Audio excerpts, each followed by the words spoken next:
ಕಣ್ಣಿಲ್ಲ. ಆದರೆ ನಾವೀಗ ಹೇಳೋ ಸ್ಟೋರಿಯಲ್ಲಿ ಪ್ರೀತಿಸಿದ್ದ ಪ್ರೇಮಿಗೆ ಕರುಣೆಯೂ ಇಲ್ಲ.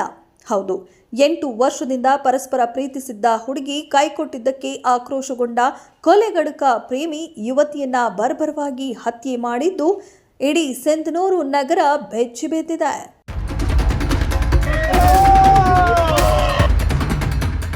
ಸಿಂಧನೂರು ನಗರದ ಸರ್ಕಾರಿ ಪದವಿ ಕಾಲೇಜಿನಲ್ಲಿ ಎಂಎಸ್ಸಿ ಸ್ನಾತಕೋತ್ತರ ಪದವಿ ವ್ಯಾಸಂಗ ಮಾಡುತ್ತಿದ್ದ ಲಿಂಗಸುಗೂರಿನ ಶಿಫಾ ಎಂಬ ವಿದ್ಯಾರ್ಥಿನಿಯ ಮೃತದೇಹ ಕತ್ತು ಕೊಯ್ದು ಸ್ಥಿತಿಯಲ್ಲಿ ರಸ್ತೆ ಬದಿಯಲ್ಲಿ ಬಿಸಾಡಲಾಗಿತ್ತು. ದಿನವೂ ಲಿಂಗಸುಗೂರಿನಿಂದ ಸಿಂಧನೂರಿನ ಕಾಲೇಜಿಗೆ ಬಸ್ನಲ್ಲಿ ಅಪ್ ಅಂಡ್ ಡೌನ್ ಮಾಡುತ್ತಿದ್ದ ಹುಡುಗಿ ಇಂದು ಸಿಂಧನೂರು ನಗರದ ಗೌತಮ್ ಸೇಠ್ ಲೇಔಟ್ ಬಳಿ ಹೆಣವಾಗಿ ಬಿದ್ದಿದ್ದಳು. ಇನ್ನು ಎಂಎಸ್ಸಿ ವಿದ್ಯಾರ್ಥಿನಿ ಶಿಫಾಳನ್ನ ಕೊಲೆ ಮಾಡಿದ್ಯಾರು, ಯಾಕಾಗಿ ಮಾಡಿದ್ರು ಎಂಬುದನ್ನ ನೋಡೋದಾದ್ರೆ ಯುವತಿಯ ಟ್ರಯಾಂಗಲ್ ಲವ್ ಸ್ಟೋರಿ ರಿವೀಲ್ ಆಗುತ್ತೆ. 8 ವರ್ಷದಿಂದ ಪರಸ್ಪರ ಪ್ರೀತಿಸುತ್ತಿದ್ದ ಯುವಕನೇ ಶಿಫಾಳನ್ನ ಕೊಲೆಗೈದಿದ್ದಾಗಿ ತಿಳಿದು ಬಂದಿದೆ. ಈ ಬಗ್ಗೆ ಘಟನಾ ಸ್ಥಳಕ್ಕೆ ರಾಯಚೂರು ಎಸ್ಪಿ ಪುಟ್ಟಮಾದಯ್ಯ ಭೇಟಿ ನೀಡಿ ಪರಿಶೀಲನೆ ನಡೆಸಿದ್ದಾರೆ. ಇಂದು ಸಿಂಧನೂರು ಟೌನ್ ಪೊಲೀಸ್ ಸ್ಟೇಷನ್ ವ್ಯಾಪ್ತಿ ಗೌತಮ್ ಸೇಠ್ ಲೇಔಟ್ ಹೊಸದಾಗಿ ನಿರ್ಮಾಣ ಆಗ್ತಿದೆ.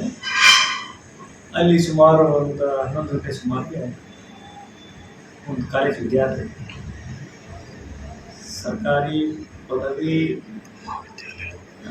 ಮಹಾವಿದ್ಯಾಲಯ ಅಲ್ಲಿ ಎಂಎಸ್ಸಿ ಮ್ಯಾಥಮೆಟಿಕ್ಸ್ ಫಸ್ಟ್ ಸೆಮಿಸ್ಟರ್ ಓದುವಂಥದ್ದು. ಇವರು ಪ್ರತಿದಿನ ಲಿಂಗಸುಗೂರು ಬಿಟ್ಟು ಬಸ್ಸಲ್ಲಿ ಕಾಲೇಜಿಗೆ ಬಂದು ಹೋಗೋದು ರೆಗ್ಯುಲರ್ ರೇಟ್. ಇದೇನಾಗಿದೆ, ಅವ್ರ ಖಾಸಗಿ ವಿಚಾರ ಸಂಬಂಧಪಟ್ಟಂಗೆ ಅದೇ ಊರಿನ ಒಬ್ಬರು ವ್ಯಕ್ತಿ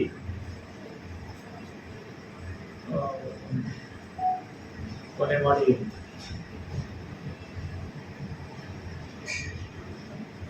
ಪೊಲೀಸರು ದಸ್ತಗಿರಿ ಮಾಡಿ. ಮೂಲತಃ ಲಿಂಗಸುಗೂರಿನವರೇ ಆದ ಶಿಫಾ ಹಾಗೂ ಆರೋಪಿ ಮೊಬಿನ್ ಕಳೆದ 8 ವರ್ಷಗಳಿಂದ ಪರಸ್ಪರ ಪ್ರೀತಿಸುತ್ತಿದ್ದರಂತೆ. ಆದರೆ ಇತ್ತೀಚೆಗೆ ಮೊಬಿನ್ ಜೊತೆ ಬ್ರೇಕಪ್ ಆಗಿ ಬೇರೆಯವರ ಜೊತೆಗೆ ಶಿಫಾ ಲವ್ವಿ ಡವ್ವಿ ನಡೆಸಿದ್ದಳು ಎನ್ನಲಾಗಿದೆ. ಇನ್ನೊಂದು ಹೆಜ್ಜೆ ಮುಂದೆ ಹೋಗಿ ಹೊಸ ಲವರ್ ಜೊತೆಯೇ ಲವ್ ಕಮ್ ಅರೇಂಜ್ ಮ್ಯಾರೇಜ್ಗೆ ಕುಟುಂಬಸ್ಥರನ್ನ ಶಿಫಾ ಒಪ್ಪಿಸಿದ್ದಳು ಎನ್ನಲಾಗಿದೆ. ಎಂಎಸ್ಸಿ ಓದೋ ಸಲುವಾಗಿ ಇಲ್ಲಿ ಸಿಂಧನೂರ್ಗ ಹಚ್ಚಿದಾಗ ಇವತ್ತು ನಿನ್ನೆ ನಮ್ಗೆ ಡೌಟ್ ಬಂದು ಯಾರು ಕರೆದ್ರು ಹೋಗ್ಬಾರ್ದು ನೋಡೋ ಒಂದು ಸಂಜನ ಆಯ್ತಪ್ಪ ಅಂದು. ಮತ್ತು ನೀವು ಸಾಲಿಗಿಲಿಗೆ ಓದ್ಲಿದ್ದು ಹೋದ ಅವಶ್ಯಕತೆ ಇಲ್ಲ ಅಂತ ನಂದ್ಯ. ನಿನ್ಗೆ ಏನಾರು ಕಾಡ್ಸಾರ ಯಾರು ಕಾಡಿಸ್ತಾರ ಏನಾರು ಮಾಡಿದ್ರೆ 112 ಫೋನ್ ಮಾಡೋ ಅಂದ್ಯ. ನಾನು ರಾತ್ರಿ ಲೇಟಾಗಿ ಮಕ್ಕೊಂಡಿದ್ದೆ. ಬೆಳಗ್ಗೆ ಎದ್ದ ತಗೊಂಡ 7-8 ಪಾಸ್ ಆದ್ರು ಅವರು. ಯಾಕೆ ಕಳಿಸಿದ್ರು ಕಳಿಸ್ಬಾರ್ದಿತ್ತಲ್ಲ ಅಂದ್ಯಾನ. ಇಷ್ಟೇ ನನಗೆ ಗೊತ್ತು. ನಮ್ಮ ದೋಸ್ತಿಗೆ ಮಾಡಿದ್ರು, ನಮ್ಮ ದೋಸ್ತ್ ನನಗೆ ಮಾಡಿದ್ದ. ಟೈಮ್ ಅಷ್ಟು ನೆನಪಿಲ್ಲ ಸರ್. ಪಟ್ ಬಂದ್ಬಿಟ್ಟಿದ್ವಿ. ಈತ 8 ದಿವಸದಿಂದಕ್ಕೆ ಯಾವ ಒಬ್ಬ ಹುಡುಗ ಕಾಡಿಸಿದ್ನಂತ, ಕಾಲೇಜ್ ಮುಂದೆ ಕಬಾಸಿದ್ನಂತ. ಅಥವಾ ಯಾರು ಏನವ ಸ್ವಲ್ಪ ಮನ್ಯಾಗ ಮದುವೆ ಐತೆ, ಕಾರ್ಯಕ್ರಮ ಮುಗಲಿ, ಅವ್ರು ಹಿರಿಯರಿಗೆ ಹೇಳಿ ಕಳಿಸಿ ಏನಾದ್ರು ವ್ಯವಸ್ಥೆ ಮಾಡಮ್ಮ, ನಿನ್ನ ಸಾಲಿಗೆ ಹೋಗೋದು ಅವಶ್ಯಕತೆ ಇಲ್ಲ, ನನಗೆ ಹೊಡಿತಾನಪ್ಪ ಅಂತ ಅನ್ಕೇಸಿ ನೆರವಾಗಲ್ಲ ನನ್ನ ಮಗಳು. ನನಗೆ ನಾನಂದೆ ಬಿಟ್ಬಿಡೋ ಸಾಲಿಗೆ ಹೋಗೋದು ಇವತ್ತಿದ್ದ ಅಂದರೆ ಒಂದು 4 ದಿವಸ ಹೋಗಿಲ್ಲ. ಮತ್ತು ನಿನ್ನೆ ರಾತ್ರಿನೂ ಹೇಳ್ದೆ ನಾನು ಹೋಗ್ಬಿಡವ ಅಂತ. ನಿನ್ನೆ ರಾತ್ರಿಗೆ 1 ಗಂಟೆ ಸುಮಾರು ಕುಂತು ಹೇಳಿದ್ವಿ. ಮುಂಜಾನೆ ಎದ್ದು ಕೂಡಲೇ ಪಾಸ್ ಆಗ್ಬಿಡಲ್ಲ ನಾವು. ಪೊಲೀಸರ ಮೇಲೆ ವಿಶ್ವಾಸ ಐತೆ, ತನಿಖೆ ಮಾಡ್ತಾರ. ಅವ್ರ ಹಿಂದೆ ಯಾರದಾರ, ಯಾಕೆ ಹೊಡೆದಾನ, ಯಾರ ಕೈ ಹೊಡೈತಿ, ಯಾವ ಉದ್ದೇಶಕ್ಕಾಗಿ ಹೊಡೆದಾನ, ಪೊಲೀಸರು ಕ್ರಮ ತೊಗೊಂತಾರ. ಪೊಲೀಸ್ ಡಿಪಾರ್ಟ್ಮೆಂಟ್ ಮೇಲೆ ನನಗೆ ವಿಶ್ವಾಸ ಐತೆ. ಅವ್ರಿಗೆ ಸಜಾ ಆಗಲೇ ಆಗ್ತೈತಿ, ಹಣೆ ಮಾಡ್ತಾರ ಅನ್ನೋ ನನಗೆ ವಿಶ್ವಾಸ ಐತಿ. ನಮ್ಮ ಮಗಳಿಗೂ ನ್ಯಾಯ ಬೇಕು.